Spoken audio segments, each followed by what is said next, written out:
She opened the envelope in the lobby of the Westin Poinsett Hotel at 10:47 on a Friday morning, and I watched her face change. Not dramatically.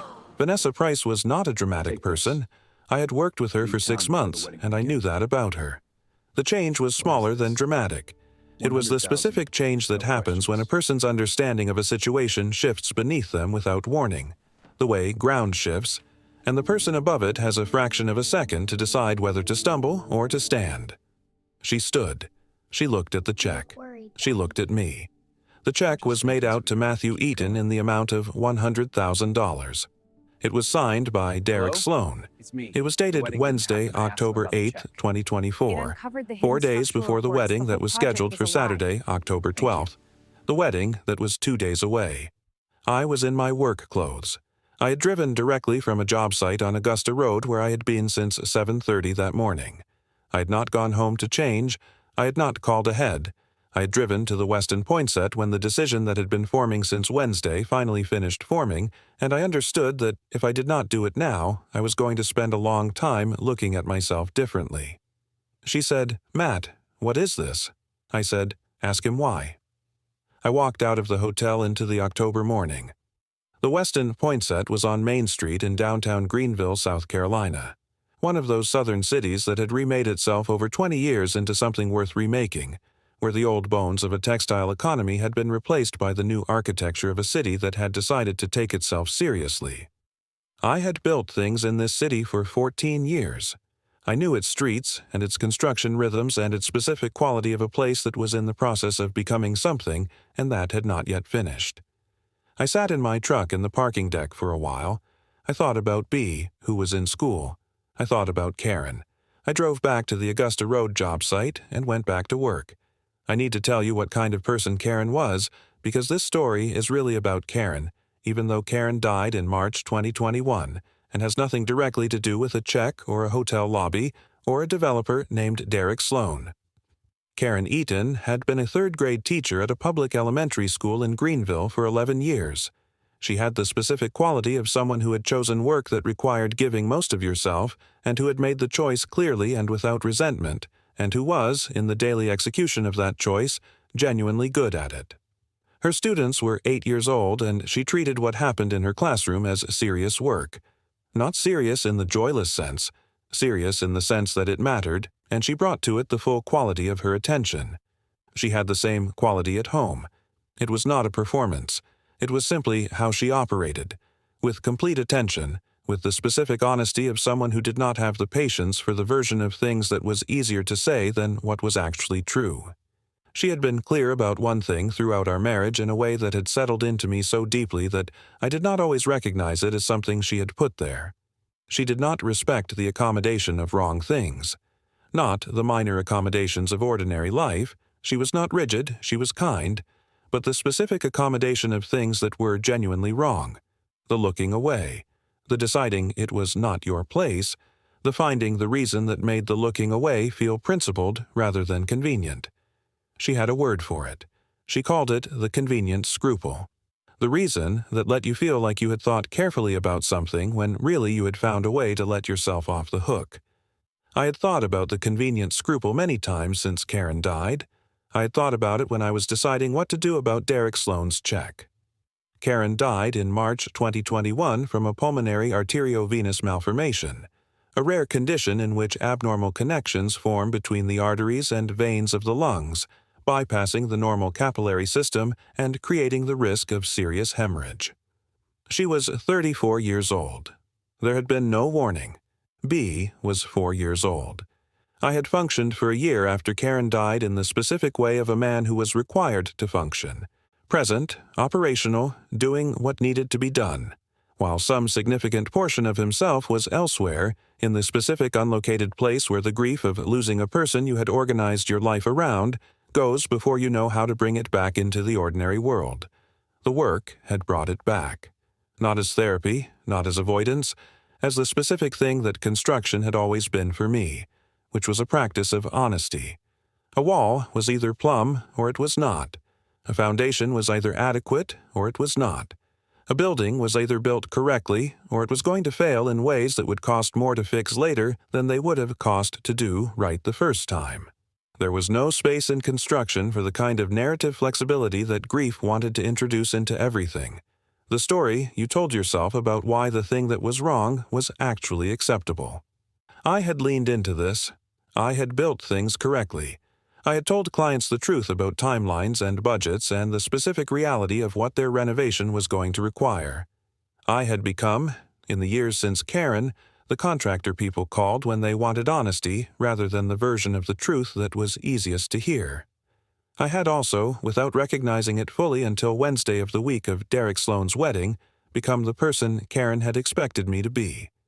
The Meridian Street property had been a renovation job in the spring of 2022. Derek Sloane was a real estate developer in Greenville. Mid-size, visible, the kind of developer who moved through the Greenville business community with the specific confidence of someone who had learned to present himself as larger than he was. He had built several successful mixed-use projects in downtown Greenville and had developed the reputation of a man who got things done, which was not the same as the reputation of a man who did things correctly, but which was, in certain business communities, the more valuable credential. He had hired my company to do the fit-out renovation on a 4-story mixed-use building on Meridian Street, retail on the ground floor, commercial office on the upper 3 floors, a significant renovation that required 6 weeks of work and that I had staffed with 4 of my best crew. The work was the work. Nothing unusual. What was unusual was what I found in the property management files that Derek's site manager had left in the building's management office, which was on the 2nd floor and which my crew was using as a break room during the renovation. The files had not been secured. They were in a standard document box on a shelf in an open office, the kind of thing that gets left behind when a renovation is underway and the normal flow of the building is disrupted. I had not gone looking for them. I had gone into the management office on a Wednesday morning to check on the crew's lunch situation, and the document box had been on the table where someone had been working and the top folder had been open. I had looked at what was on top of the open folder without specifically intending to. It was a structural engineering assessment from 2019. The building had been assessed prior to Derek's acquisition. The assessment had found significant foundation issues. A section of the east foundation wall showing active water infiltration and concrete deterioration that the engineer had rated as requiring immediate remediation before the building could safely support additional structural loads. The assessment was dated August 14, 2019. Derek Sloane had purchased the building in September 2019. I had put the folder back. I had gone back to supervising the renovation.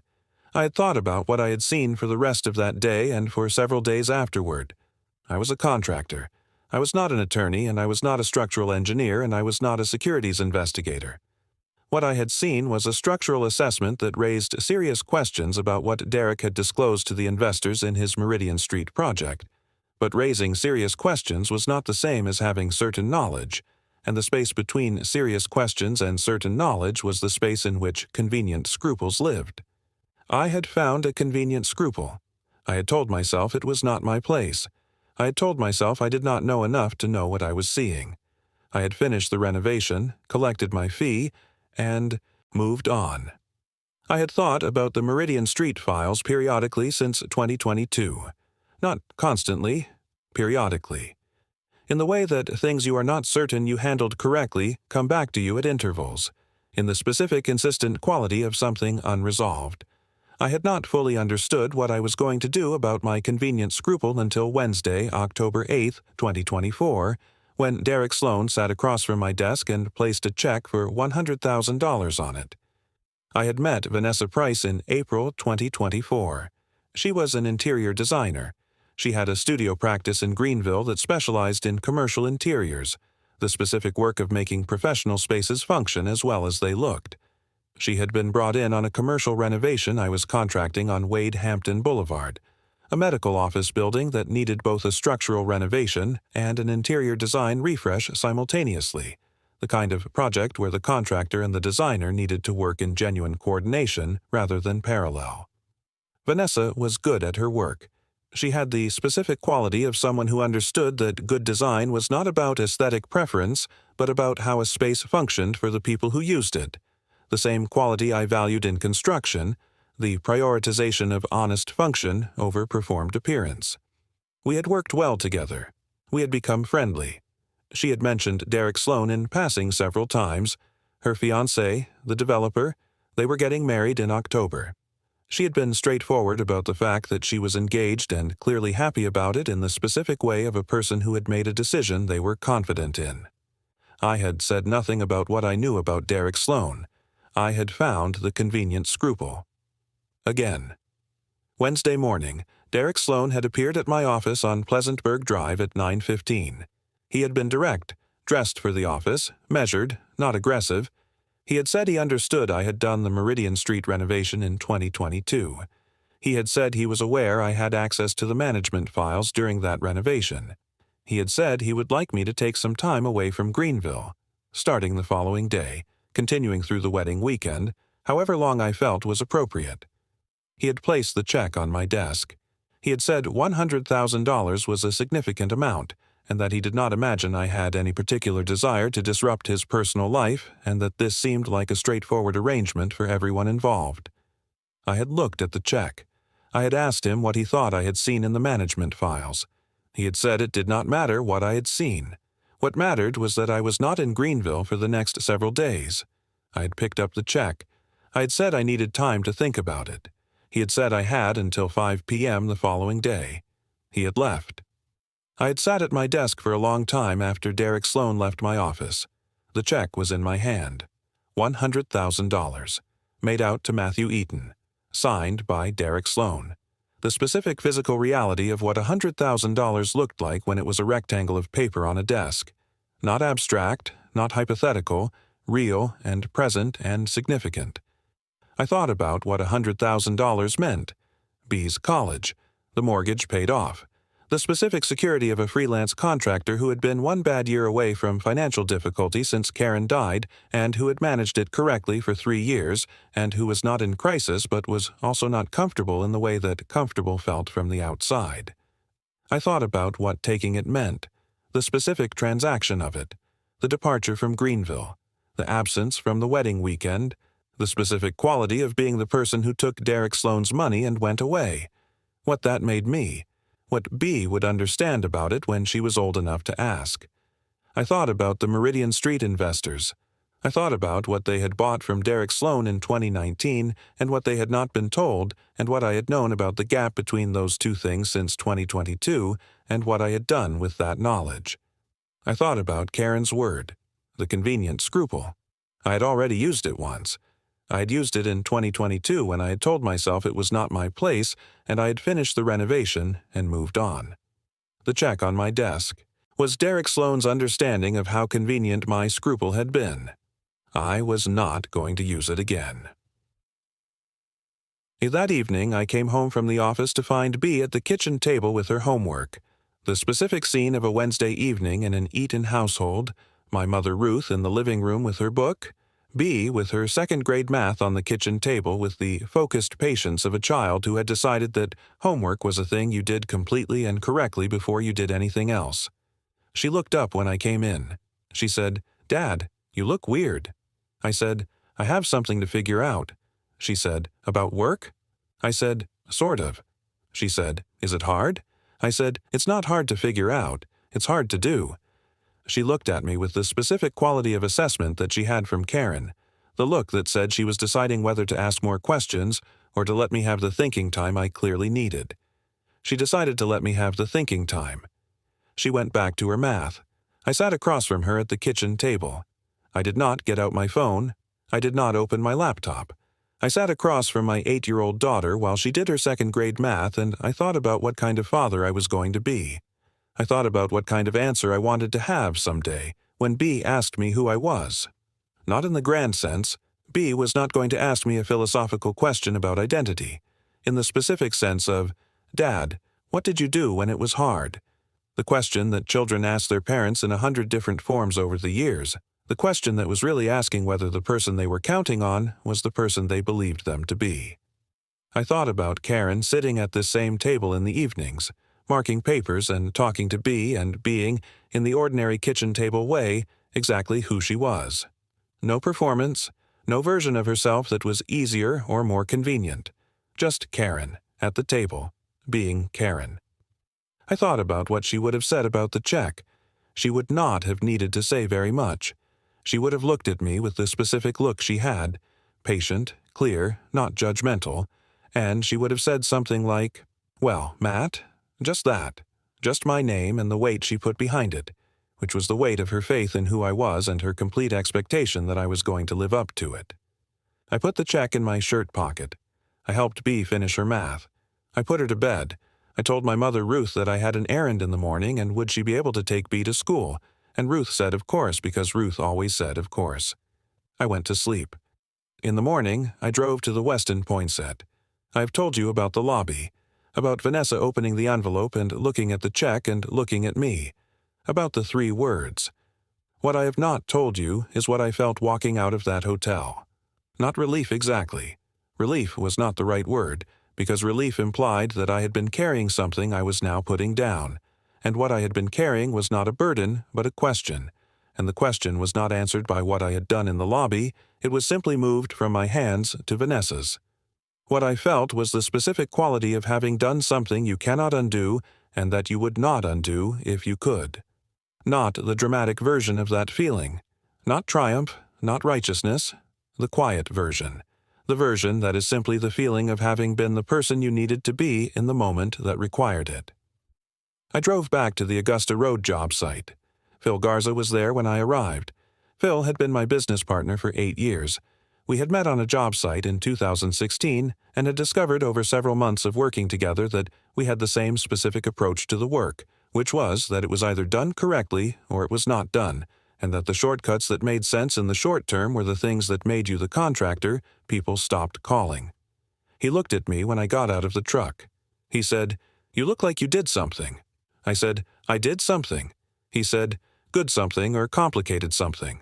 I said, "The kind that's both." He said, "Derek Sloane." I looked at him. He said, "His site manager talked." People talk, Matt. I've known about Meridian Street since 2023. I said, "Why didn't you say anything?" He said, "Because it wasn't mine to say. I was waiting to see what you were going to do." I said, "You waited a year." He said, "You took 2 days." He handed me a coffee from the truck's cup holder. He had brought 2, the way Phil always brought 2, the specific habit of a man who had been working beside someone long enough to know their coffee order and to bring it without asking. I took the coffee. I said, "The wedding's Saturday." Phil said, "I know." I said, "I gave her the check." Phil was quiet for a moment. Then he said, "Just the check?" I said, 3 words. Ask him why."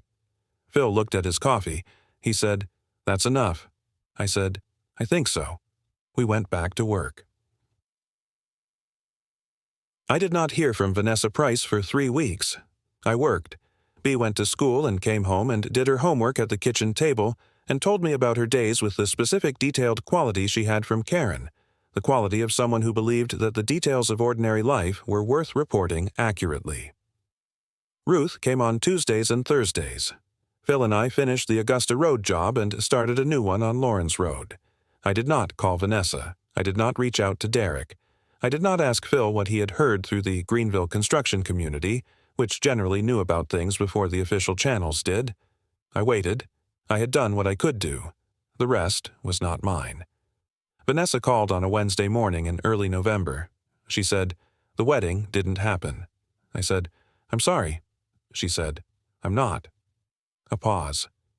I asked him about the check that night, in the hotel room. He told me you had worked on the Meridian Street property and that he was concerned you might say something that could, he said, complicate things. That was his word, complicate. I said, "What did you say?" She said, "I asked him what there was to complicate. He tried to manage it for about 20 minutes. I have known Derek for 3 years. I know when he is managing something." She paused.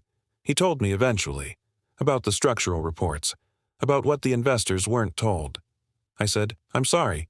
She said, "Stop apologizing. You didn't do anything wrong." She was quiet for a moment. "You didn't tell me what you knew."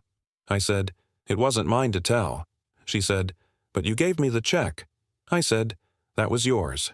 He wrote it because of me. You needed to have it." She said, Why didn't you just take it and go? $100,000. You have a daughter. That's real money. The Lawrence Road job site was outside my truck window. Phil was talking to one of the crew about something. The specific morning conversation of a job site starting its day. The tools and the coffee and the particular vocabulary of people who built things for a living. I said, "My daughter was doing her homework across the table when I was deciding." Vanessa said, "What does that mean?" I said, "It means I thought about what kind of answer I wanted to have when she asked me someday who I was."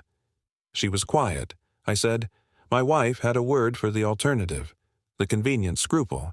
The reason you find that lets you feel principled about looking away. I had already used it once, in 2022 when I told myself what I had seen in those files wasn't my business. Derek's check was his way of telling me how convenient my scruple had been. I wasn't going to use it again." She said, "Your wife taught you that." I said, "Yes, she did." She was quiet for a long time. She said, "The investors have an attorney now. Derek told someone who told someone. I don't know all of it." I said, "I'm not involved in that." She said, "I know. I just wanted you to know it's moving in the right direction." I said, "Good." She said, "Matt." I said, "Yeah." She said, "Thank you, for not just taking it and going." I said, "I'm sorry about the wedding." She said, "It wasn't the right wedding." A pause. "It was going to be the wrong life." I said, "Yes." She said, "How did you know that?" About the check. How did you know giving it to me was the right thing instead of just going to the police or the investors yourself? I thought about this. I thought about Karen's word, the convenient scruple, the reason that let you feel like you had been principled when you had really just let yourself off the hook. I thought about the specific difference between telling Vanessa what I knew and giving Vanessa what Derek had given me. I said, "Because it was your life, not mine. I couldn't make the decision for you, but I could give you the thing that would make you ask the question." She said, "And you trusted me to ask it." I said, "Yes." She said, "Why?" I said, "Because anyone who works the way you work on a job site trusts what the evidence shows. You don't make things look right. You make them be right. I knew if you had the check you'd ask the question, and if you asked the question you'd get the answer, and once you had the answer you'd know what to do with it." She was quiet again. She said, "Your wife sounds like she was remarkable." I said, "She was the standard I was trying to meet." B was at the kitchen table on a Thursday evening in November, doing her spelling words when I sat down across from her. She looked up. She said, "What?" I said, "Nothing, just sitting." She said, "You're looking at me." I said, "You look like your mother when you do your homework." She considered this. She said, "Is that good?" I said, "It's the best thing I can think of." She went back to her spelling words. I sat across from her at the kitchen table where I had sat on a Wednesday evening 3 weeks earlier with a check for $100,000 in my shirt pocket and my daughter's homework in front of me, and the specific weight of who I was going to be settled on the table between us like something that needed to be picked up and carried. I had picked it up. I did not think of it as heroic. Karen would not have thought of it as heroic. She would have thought of it as the minimum. The floor, not the ceiling. The thing you did because it was what you did when you were the person she had expected you to be. B finished her spelling words. She said, "Dad." I said, "Yeah." She said, "Can we get pizza?" I said, "Yes." She said, "Pepperoni?" I said, "Pepperoni." She closed her spelling workbook with the specific satisfied precision of a child who has done what she set out to do. Outside, the Greenville evening was doing what Greenville evenings did in November. Cooling down, the specific quality of a southern city in autumn that was gentler than its summers and more itself for the gentleness. The job on Lawrence Road was going well. Phil had found 2 more projects for early next year. The work was there and the work was the work, and it was either done correctly or it was not, and I had been doing it correctly for 14 years, and I intended to continue.